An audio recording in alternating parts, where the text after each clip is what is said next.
Bismillah, kita ke Masjid Raya mandiin Viola. Mudah-mudahan belum tutup, udah sore. Jam berapa nih? Hampir setengah 6.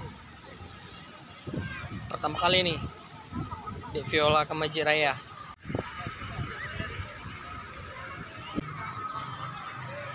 Kita jalan ke samping nih. Posisi kita jalan ke samping. Ternyata sama bapak nih dulu, sama ibu-ibu dulu. Di mana Anda? Oh, di belakang.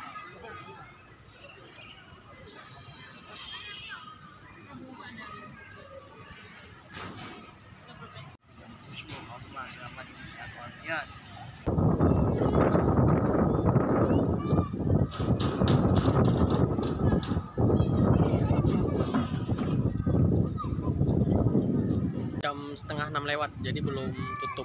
Kemungkinan jam 6 baru tutup. Jadi Fiona lu di sini juga deh nih mandinya. Jadi ini yang kedua Viola Arsila di sini juga. Alhamdulillah udah selesai.